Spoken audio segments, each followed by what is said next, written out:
Well, it appears that we have found the issue. Well, looks like it's not. Now we're looking pretty good. Sounding like a nice idle.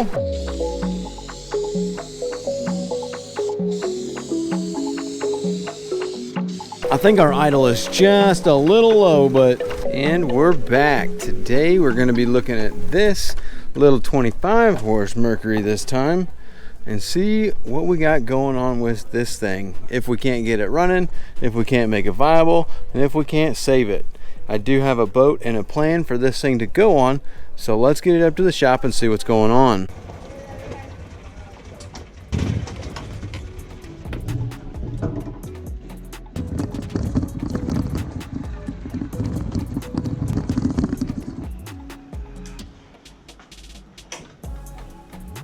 Here we've got our engine up here on a stand, and now we're ready to look at this thing and figure out what's going on with it.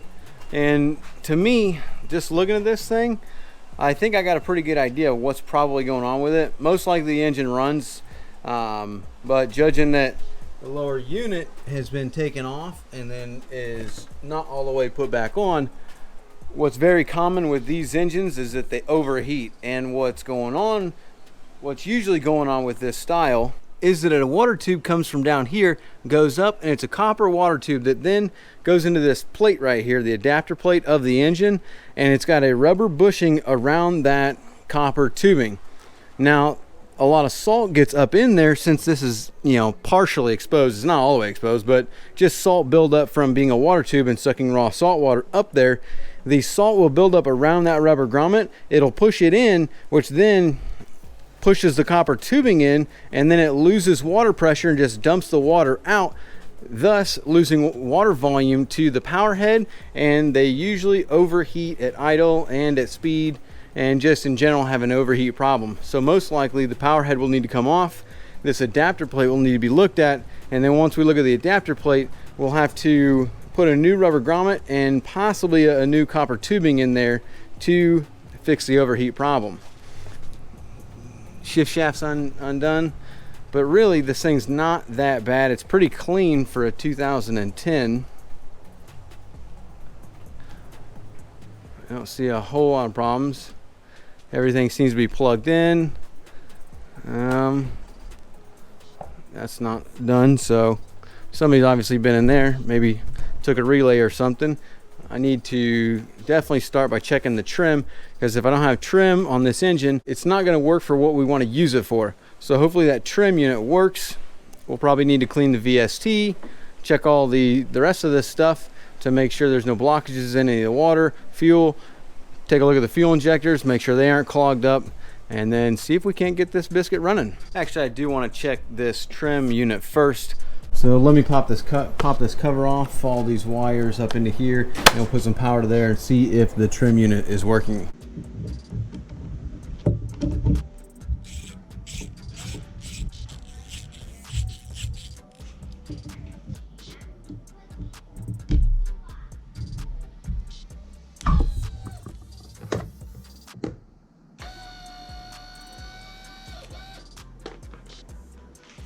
Beautiful. Well, it looks like our trim's working, so that's a good sign. Now let's hook this thing up to some water. Actually, we'll probably put the lower unit back on, or take the lower unit off and inspect it since it's already half off.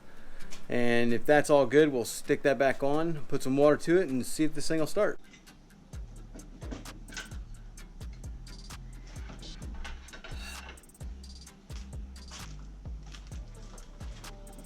Knowing that one of our problems with this engine is possibly this water tube, I got the lower unit off. You can see here's our water tube. What we're going to do is we're going to take this hose, we're going to stick this onto the water tube like that, and then we'll turn a garden hose on to see if we got any leaks coming down from the tube, whether it's pitted and got a hole in it, or if it's messed up at the top way up there. You can see it's corroded pretty decently, but not too bad. So we'll put this on there, turn the water on, and see if we got any leaks.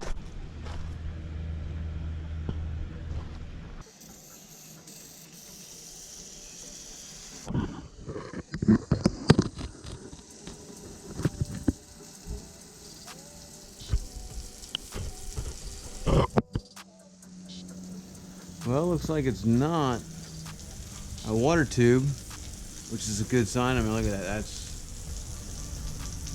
That's a great stream right there. Coming out the exhaust like it should.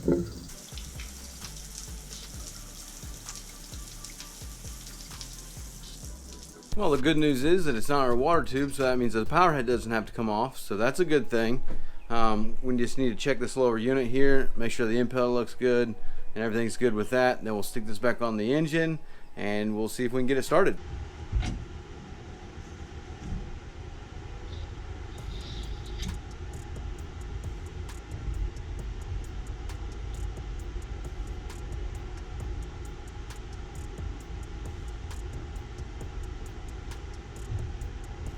This looks really good, so we're gonna go ahead and put this back in.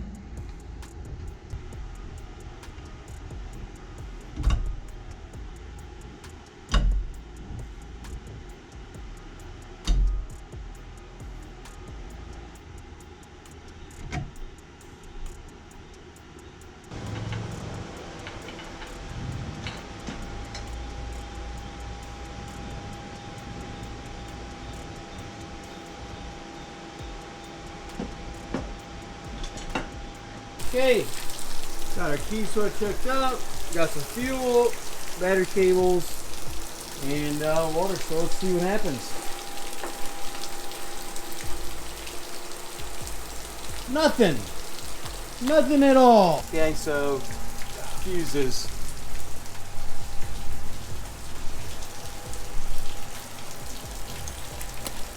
Someone took the fuse. Ha! Huh? Some jerk took the fuse. Okay. Now let's see what happens. All right.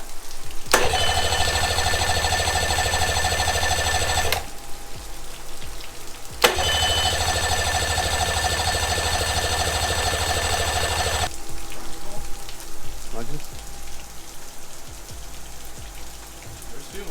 No fuel pressure. Fuel, but no fuel pressure. So,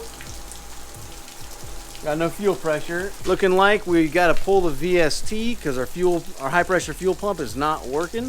So let's pull this VST off here, open it up, and see if the pump's just locked up and what we got to do.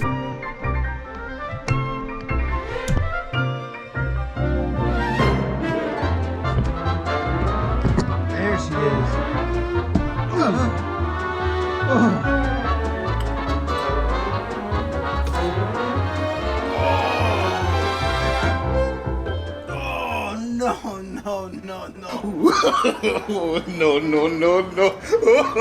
Well, it appears that we have found the issue. The fuel pump is in like new condition, barely used, but it ain't got no gas in it. Knowing what our fuel looks like, we need to make sure that we get the rest of this fuel flowing nice and clean. Got good clean fuel up to there. Now we need to blow the rest of this out, pull this off, pull the fuel cooler off. We will need to pull this fuel rail off, clean these injectors, and see how much a fuel pump's gonna cost us.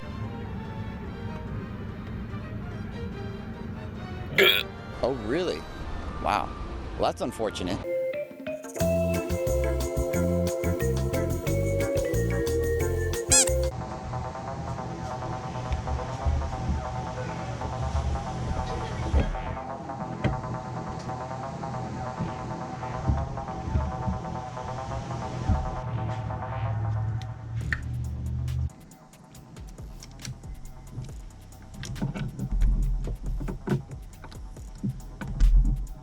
Okay, we've got our $30 Amazon fuel pump in here. VST reinstalled, checking everything. We didn't have fuel pressure on the rail, so come over here, disconnected a bunch of stuff, and we're checking. We do have fuel pressure coming out of the VST, but once it goes through here, it goes through the fuel cooler, and there's nothing coming out the fuel cooler. So either this is clogged. I did notice that this is bent, like it got dropped. So I don't know if that's the problem or this is just clogged, but we need to take this out and figure out how to still cool the fuel and get this thing running.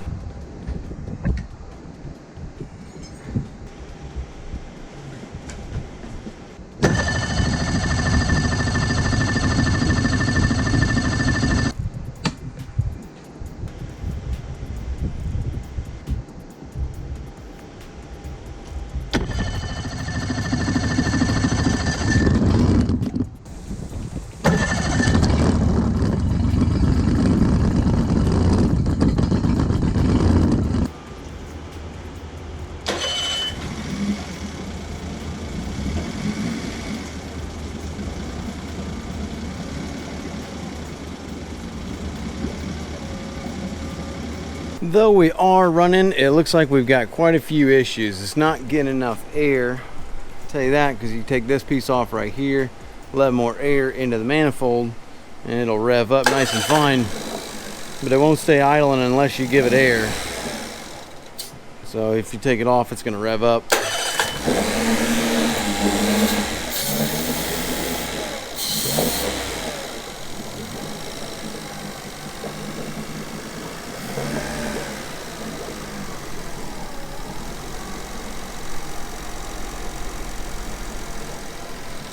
So, it's idling fine right now. Probably a little low on the... Oh.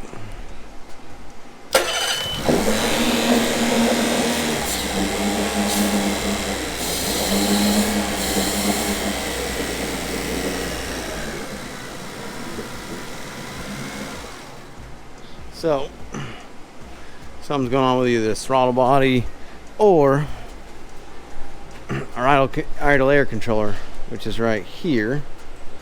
So we'll pull this thing out here and do a little bit of investigation on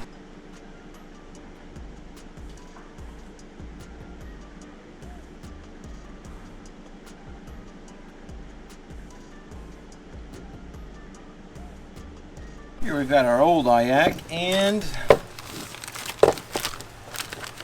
here's our new one.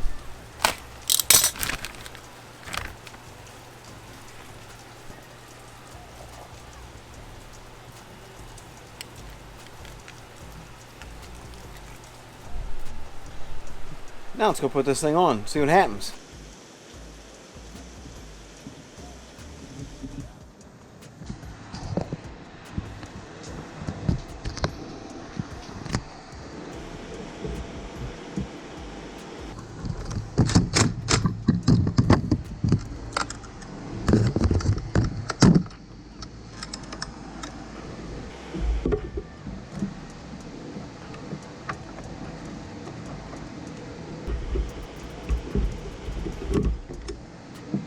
We've got the IAC back on, we've got our throttle body and everything back on. All this is put back together.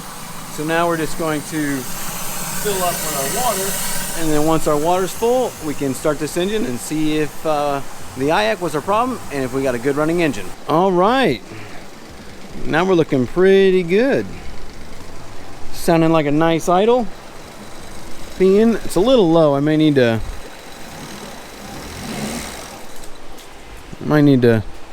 change out those plugs and cool the fuel. I think our idle is just a little low, but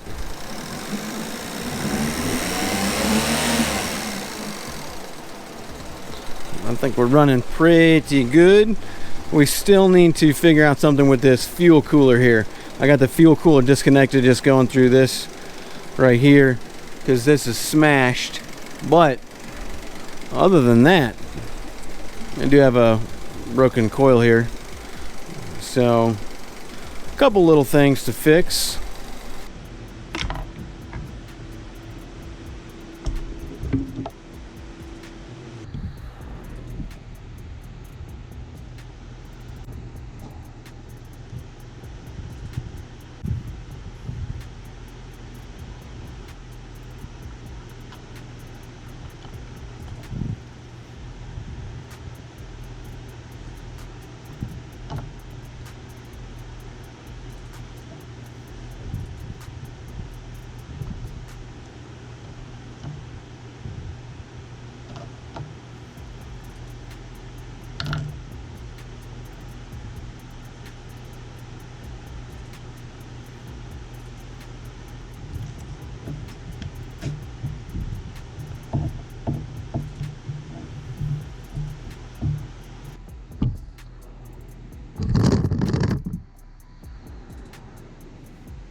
Now nothing cleans up an old, used, beat up engine more than a fresh paint job on the cowling. So what we're going to do, I got the pan here and I got the cowling here. We're going to clean these up with some degreaser, clean them all up.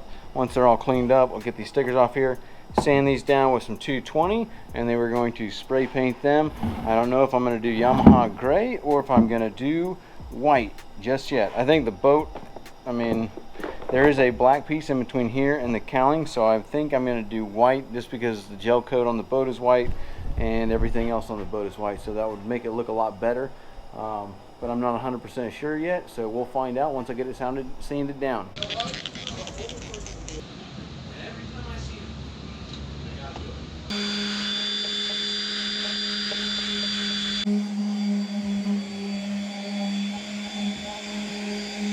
Okay, we've got our cowlings all sanded down. We're just going to wipe them down with a rag here, just a clean rag. Wipe these things down. Once we get them all wiped down, we will go ahead and use our tack cloth. Hit them with our tack cloth, wipe them all off. We're going to put them on a board, and then we are going to spray paint these things. I still am undecided about white or Yamaha gray, but I think it's about to be a surprise.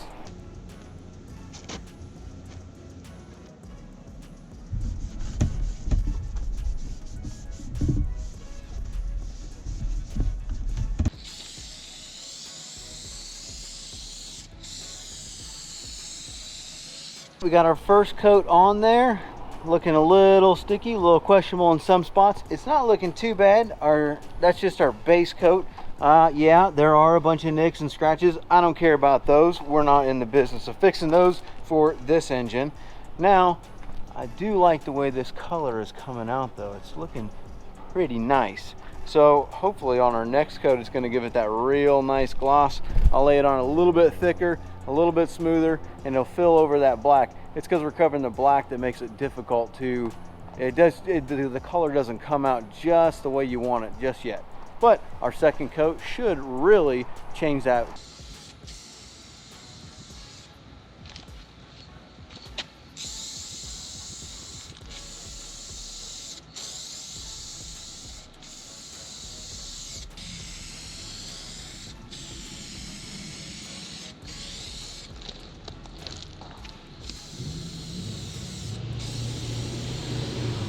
All right, so check this out. Here we are, and we are with our second coat. Now it's starting to look pretty shiny and pretty Yamaha bluish gray. Boom, that is looking pretty fresh. I'm telling you, this is gonna look really good. I do think that we are gonna need one more coat. You can still see some like transparency there in between the lines. I still think this paint's a little messed up, but yeah, you can see how it's not laying just right. Like the passes aren't mixing together the way that they should. But other than that, this is looking pretty good. It is also very hard to cover up black with a, you know, bluish gray color, or a white, or any other color for that matter, but it is what it is. So we're going to go one more pass on it, and we'll see what our final product looks like.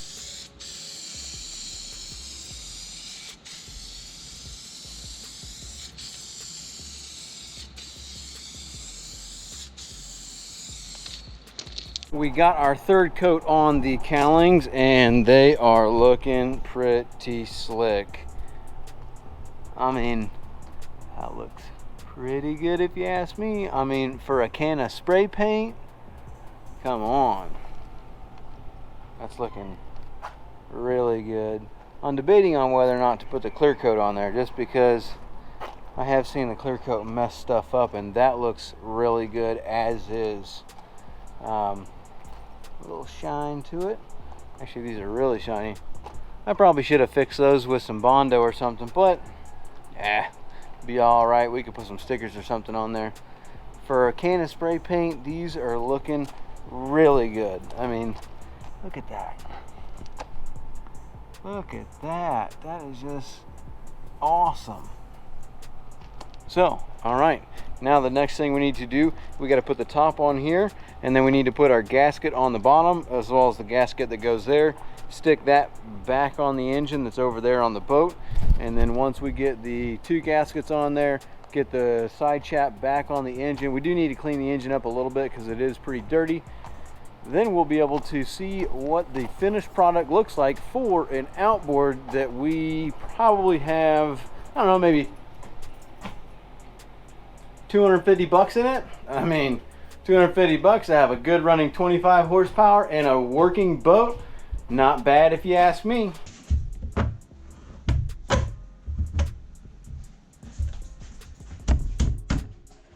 All right, now then, we do need to go ahead and put the gasket on this. This here's our gasket. We need to flip the cowling over, clean up the seam of it with some acetone, get that nice and clean, maybe even scratch it up a little bit. I don't know how good this 3M is gonna stick, but we're just gonna go ahead and clean it, stick it on there the way it is without putting any adhesive on it, and see how that holds up over time. So that's what we're gonna do. We're gonna flip this over, clean it up, and put her on.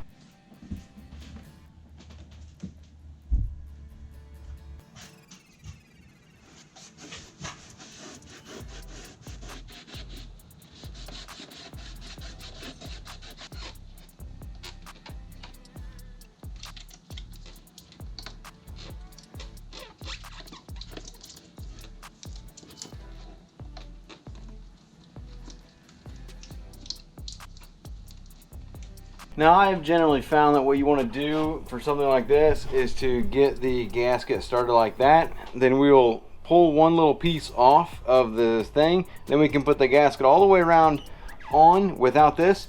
Then we'll come back and we'll pull this out. And then you can just kind of pinch this thing into position.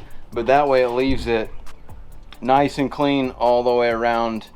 So that's just the way I do it when you're doing something like this. That makes it nice and easy. Maybe you got a better way. This doesn't really work if you're trying to put some kind of sealant or something, or put it on after it's came off, but when you put it on new and you got that like that, that's just the way I found to do it. That is a beautiful, clean looking cowling with a nice fresh gasket on it. So why don't we go ahead and take this thing outside, put it on the engine, and see what the whole thing looks like all together.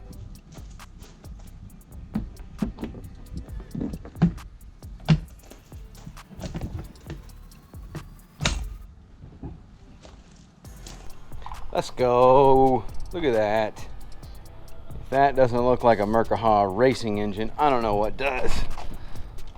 Woo! From trash to cash, baby. This thing is clean. Yeah.